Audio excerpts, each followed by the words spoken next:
حياكم الله جميعا. It's my pleasure to welcome you all to regular activity for our oncology department and ICF Central Hospital. We are truly grateful for our speaker, Dr. Hatim Sulaiman. Dr. Hatim is the medical oncology consultant in ICF Central Hospital. Now Dr. Hatim will talk about the last update treatment of metastatic hormone-associated prostate cancer. Dr. Hatim, much for our procedure, Dr. Hatim. Thanks Dr. Abdulaziz, and thanks all for your attendance. بسم الله الرحمن الرحيم. We're gonna talk today and we will tackle a specific entity of metastatic castrate-sensitive prostate cancer. It was scheduled for the prostate cancer at all, but it is very difficult to present this large topic, so we will focus on metastatic castrate-sensitive prostate cancer. So this is my disclaimer. Overview and epidemiology for prostate cancer in our area. We can speak that, or we can tell that prostate is the second most common cancer in male gender in this age group from 60 and above, and it comes the fourth in the all age groups. First of all, we are speaking about castrate-sensitive prostate cancer, so we should know the definition. What is a castrate-sensitive specifically? Castrate-sensitive is used to define a disease in patients who have not been treated before with EDT. This is the first definition. The second definition, or the second choice or option, the NCCN panel uses the term castrate-sensitive even when patients have received before neoadjuvant or concurrent or adjuvant EDT for radical treatment or radiotherapy and recovered testicular function. This is the main thing. The testosterone level should be higher than 50 so that we can define this entity of patient as castrate sensitive. So to make points for our attendees, what you should know in the end of this presentation. You should know the definition and the difference between low volume and high volume. You should know when to use single EDT. You should know when to use double, triple therapy, when to use local therapy for prostate in the metastatic setting, and when and how to use the bone mineralizing agents. So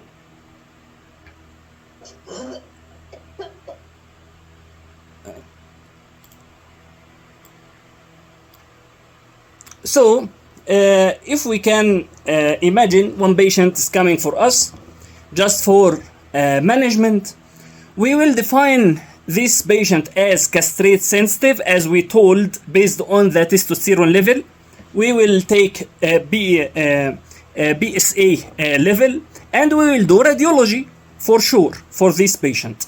But what type of radiology we should do for this patient?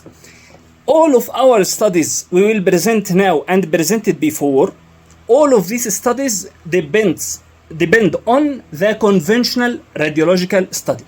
Conventional means CT, chest, abdomen, pelvis, bone scan, and with or without MRI pelvis. This is a conventional radiology study, and no one of those studies depend on the BSMA scan. But we should tell really that the BSMA scan is coming with a very good evidence in the coming months, or maybe less than 1 year. It will come to be a standard of care, maybe BSMA scan. Okay. السلايد تبعك واضح قدامي. طيب. سوي شير من جديد الله يحفظك. Now يا دكتور عبد العزيز. ممتاز. Okay. So our patient will be categorized according to the conventional radiology study, again, CT, chest, abdomen, pelvis, bone scan, and with or without MRI, we will categorize our patient to high volume and low volume. Here is the question will be raised. What is the definition of high volume disease? High volume disease is defined according to short trial. Short trial define this category of patient if the patient has visceral metastasis. He will be a high volume disease. Or the patient has 4 or more bone lesions with 1 or more beyond the axial skeleton. Axial skeleton يعني it means vertebral body and the bony pelvis. So this patient, if he has those criteria, he will be categorized as high volume disease. If the patient doesn't have this criteria or less than this criteria, will be categorized as low volume disease. So we categorized our patient according to these radiological findings to high volume disease and low volume disease. So in this NCCN guidelines, as we see, the management backbone for our patient for metastatic prostate cancer as a whole, the metastatic prostate cancer, it has a backbone of ADT, androgen deprivation therapy. Androgen deprivation therapy, because the prostate cells are depending on these androgens in its proliferation. So we should have androgen deprivation therapy, and it was for many years as a standard of care alone here as ADT. And in the coming in the nearby history, there was confirmation and evidence of importance of adding docetaxel according to charted and stampede trial in 2015. Then abiraterone came 2017. Then ablutamide enzalutamide 2019, and then darolutamide came 2022. And this is a timeline of the evidence of our agents to help our patients for fighting this cancer. So first of all, we should talk about ADT. What is androgen deprivation therapy and how to reach androgen deprivation, to take the androgen from the patient. This is reached by orchiectomy, or LHRH agonist, luteinizing hormone, releasing hormone agonist. Also LHRH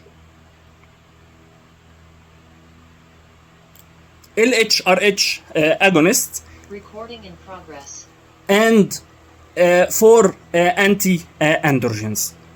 The main thing for us for ADT is orchiectomy and LHRH agonist or antagonist. Agonist will be by gozerline, as we know, maybe standard of care of many centers, gozerline, liberolide also, or triptorelin. LHRH antagonist by Digerlex or Relugolix oral therapy. As we told, gozerline is the standard of care of many centers, so there is a very good and very important hint for first generation anti-androgen as bicalutamide or nilotamide or flutamide to be used before gozerline in the start of ADT therapy. This anti-androgen should be used for 7 days or more before you can start LHRH agonist. Why we are approaching like this? Because LHRH agonists, they tend to make a surge from LHRH. This hormone surge will make a flare of symptoms for this patient. So if the patient has, for example, weight-bearing bony lesion, or obstructive symptoms, or spinal cord or vertebral cord lesion, he may develop complication from this flare-up of symptoms. So for this, our patient, we should start with him with ADT. The first question, ADT can be used as a monotherapy.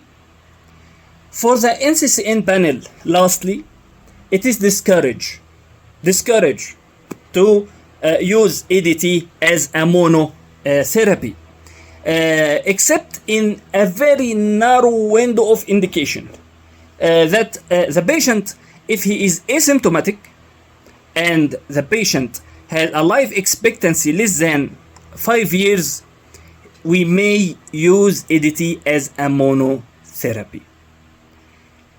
Okay, very good. Monotherapy, it will be continuous or intermittent. Continuous or intermittent.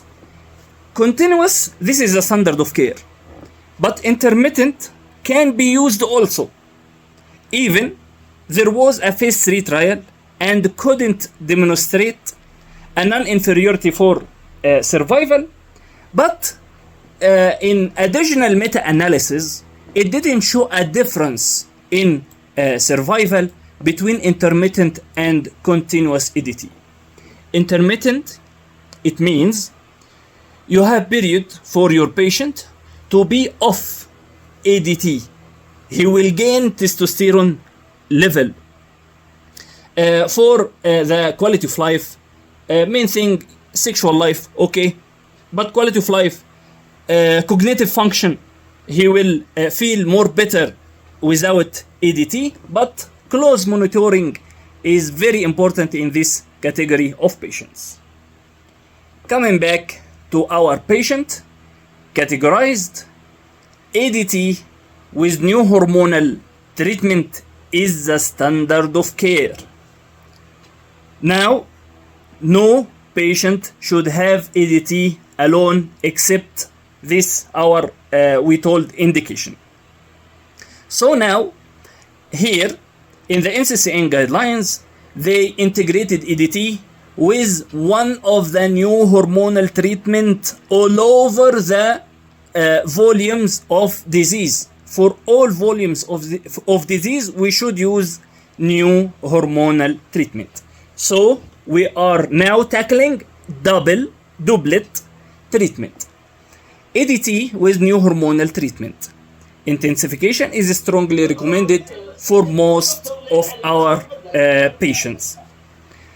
I will show this table because it is very famous, and all of the lecture I had attended, they are very interested in this table pattern.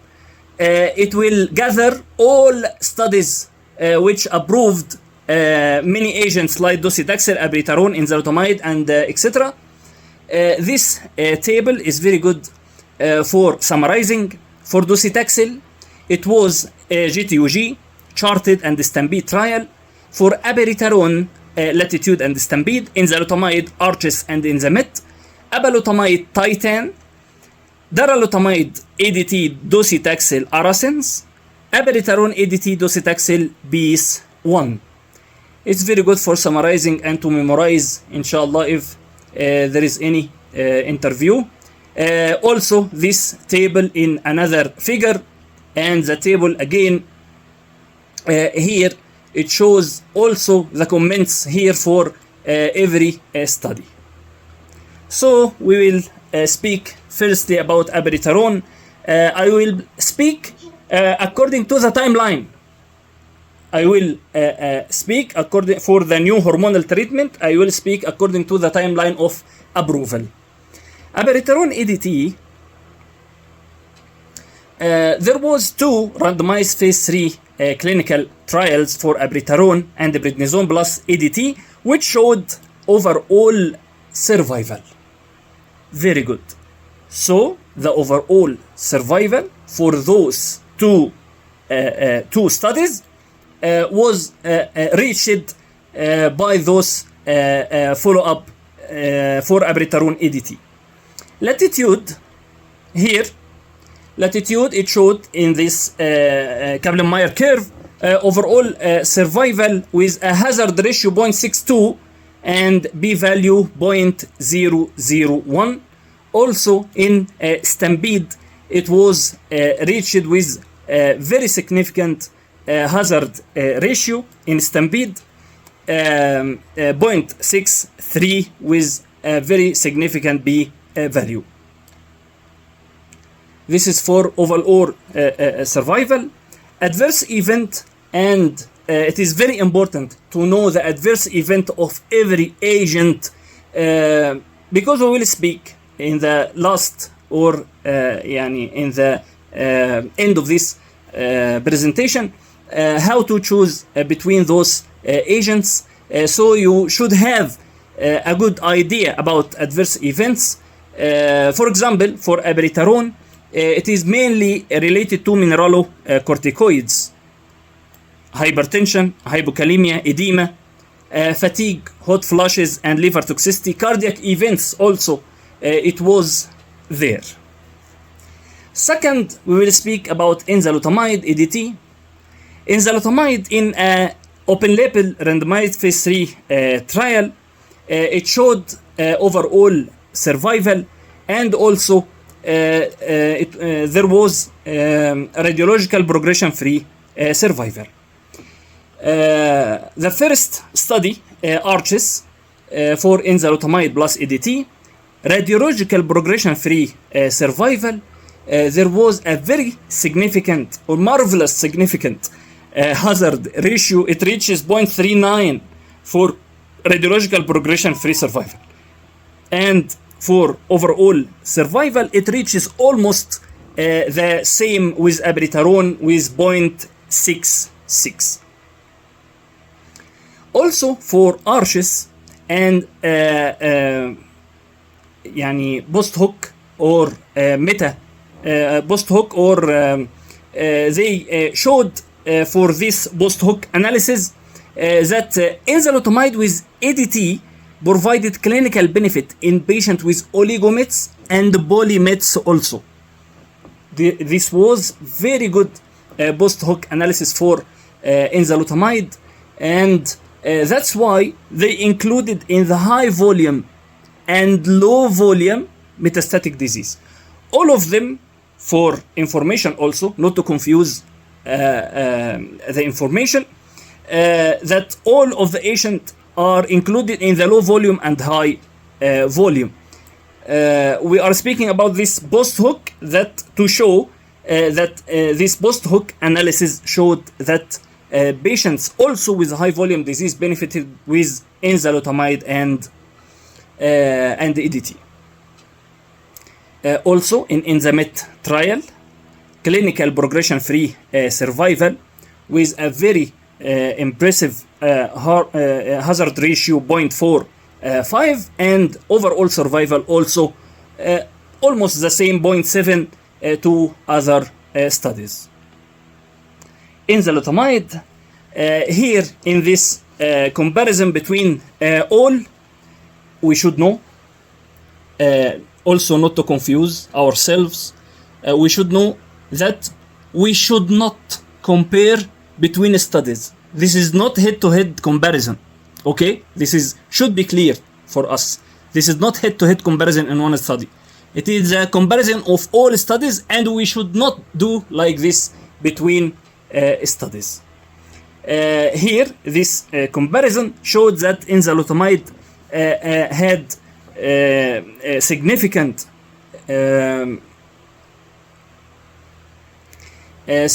benefit compared to other abiraterone, apalutamide, and docetaxel agents. What about side effects?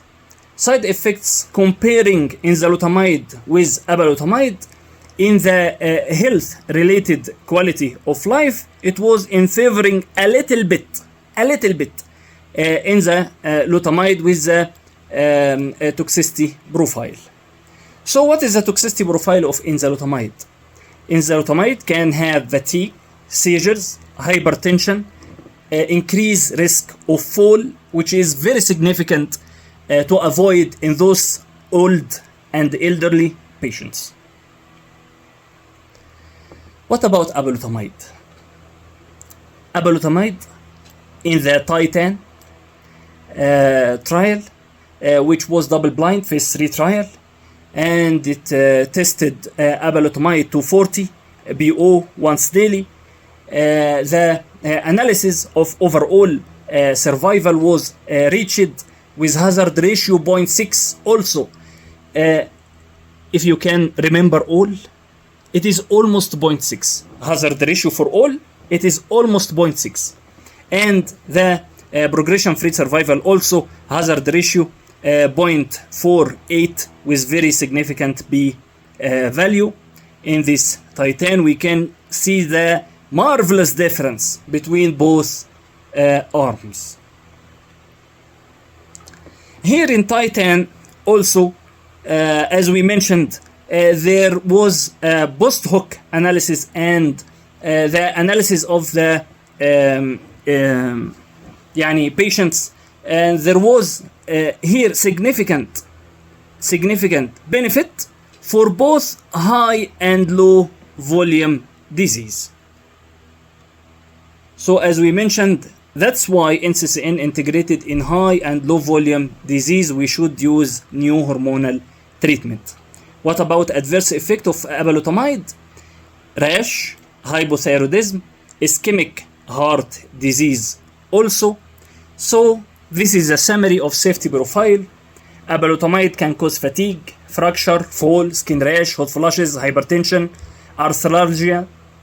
Abiraterone, UTI, hypokalemia, hypertension, diarrhea, AST, ALT elevation, edema and peripheral edema. For darolutamide, we will speak after this for fatigue, neutrophil count decrease, and liver function also. Enzalutamide, here for fatigue, fracture, fall, hot flushes, hypertension, also seizures. So let's go back to this slide. Our patient will present to us in the clinic, and we will offer him our option and recommendation for treatment of his malignancy. So how we can choose between all these agents, and all of them are category 1. So you can choose depending on this slide, really. Side effects is very important, and in elderly patient, polypharmacy is very important. This patient suspected to have many comorbidities, and polypharmacy, he is taking many tablets for other diseases. So we should have a good idea about the side effects, drug-drug interaction. Also, availability of the drug in our center will guide us in the choice of this agent. Docetaxel ADT. Why I'm speaking in docetaxel lastly, and it was approved firstly. Docetaxel now is categorized as 2B with ADT in metastatic hormone sensitive prostate cancer. So that's why I'm giving idea about it lastly. It was approved with Stampede and charted trial and meta-analysis that docetaxel has survival benefit, but the survival benefit was shown in the high volume disease. Low volume disease didn't show survival benefit with docetaxel. Also in this meta-analysis for overall survival, it was favoring docetaxel for those high volume disease patients with hazard ratio 0.77 and significant p-value. So we spoke about ADT alone. Also we mentioned the doublet therapy. Is there any other option for high volume disease? Yes, there is triplet therapy, which was recently approved. It was approved by two main studies, PEACE-1 study and ARASENS study. For PEACE-1 study, there was inclusion criteria for all metastatic sensitive prostate cancer and randomized to 4 arms with standard of care. And here standard of care, we should know what is the standard of care in this study. Standard of care was docetaxel EDT. Standard of care with abiraterone, standard of care with radiotherapy, standard of care abiraterone radiotherapy. In those 4 arms, we can see that the most benefit was shown with the standard of care, EDT, docetaxel, abiraterone plus radiotherapy. Also, the second most important was the standard of care and abiraterone.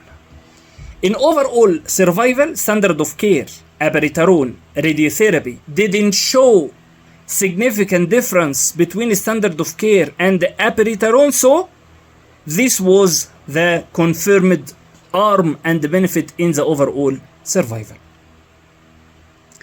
What about radiological progression-free survival? It was shown significantly here with hazard ratio 0.5, very impressive, and very good p-value with the standard of care abiraterone. And also here it is shown also for overall survivor for overall population and for here high volume disease. This was subgroup analysis from the main study. The main study in the overall population, it showed a good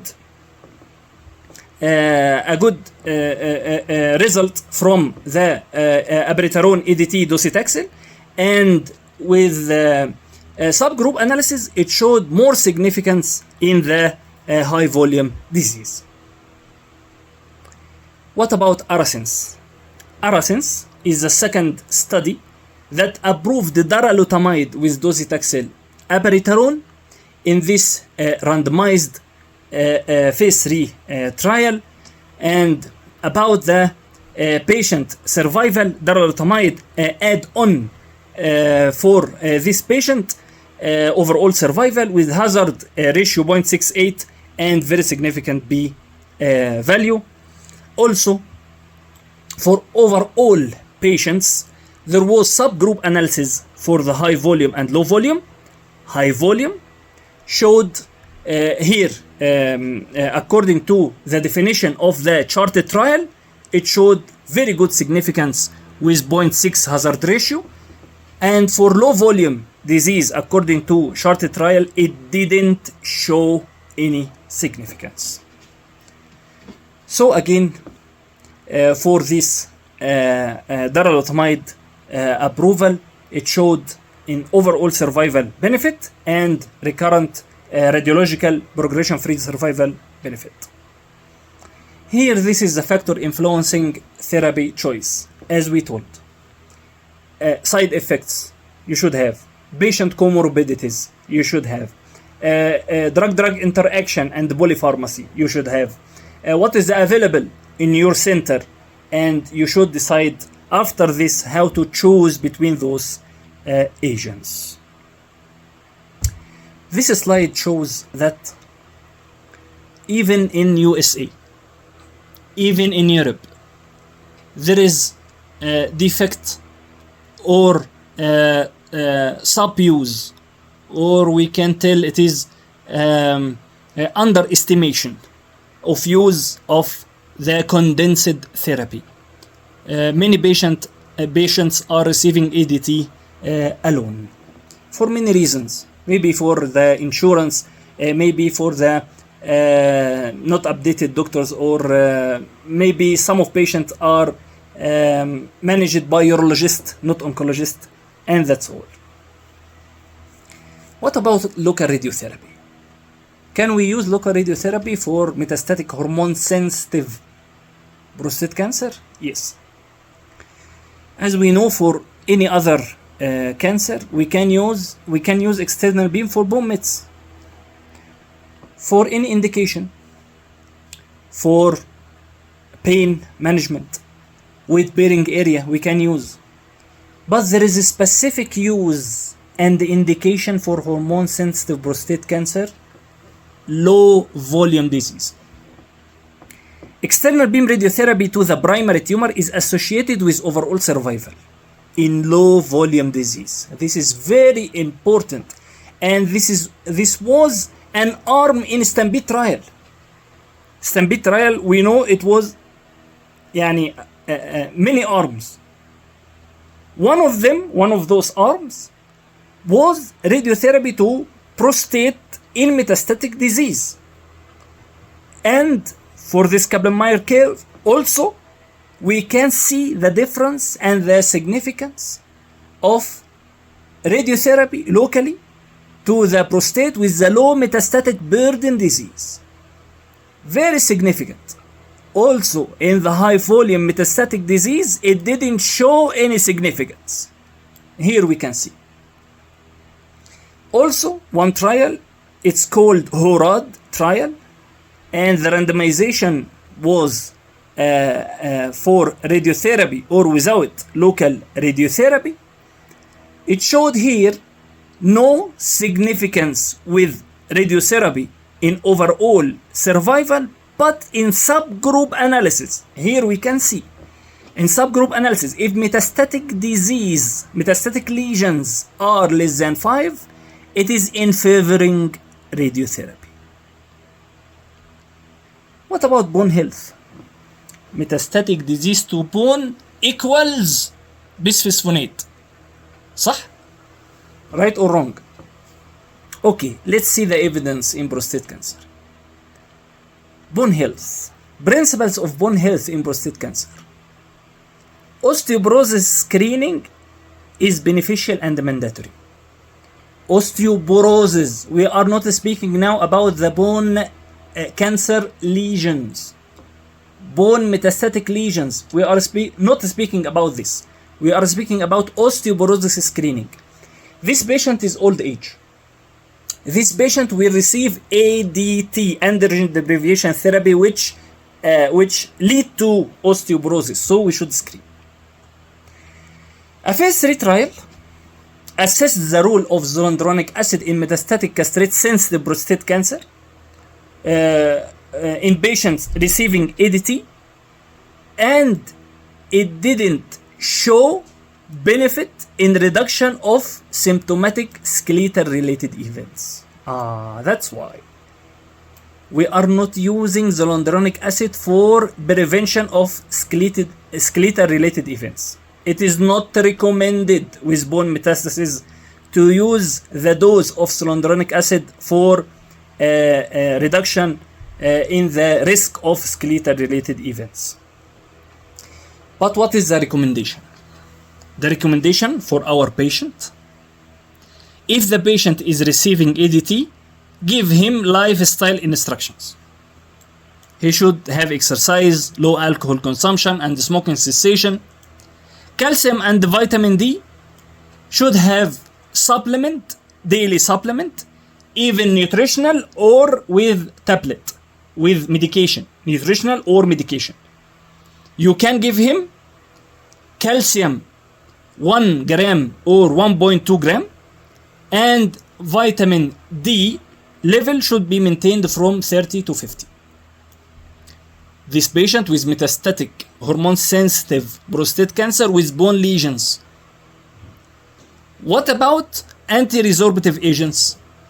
For patient which has bone loss, it means the DEXA scan osteopenia or osteoporosis, the FRAX, there is equation FRAX, which can use for the calculation of fracture risk.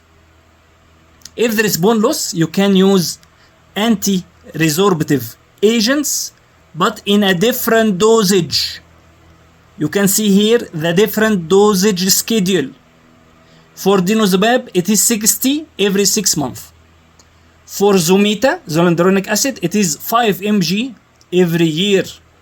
If you don't have 5 mg, it can be 4 mg every 6 months.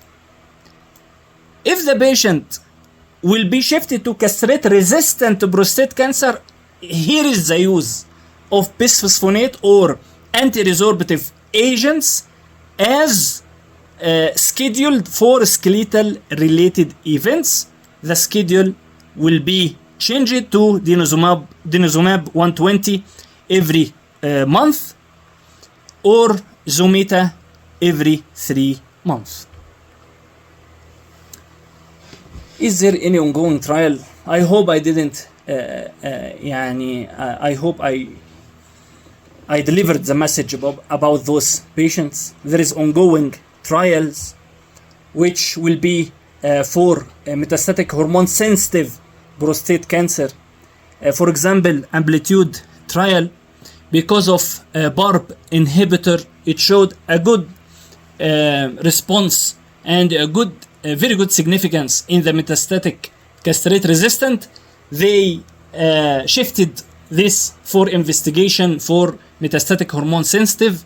Here this trial is investigating niraparib with abiraterone in the first line. Also TALAPRO study, it will investigate talazoparib with enzalutamide in the first line. And for bismutation trial, it will investigate lutetium bisma in the bisma positive scan in the first line. And here I can conclude that EDT alone is not a standard of care except for very narrow window indication. Treatment intensification should be the standard of care for overall survival. Triplet therapy now is a standard of care for high volume disease, and there is ongoing trials for more options in the first line.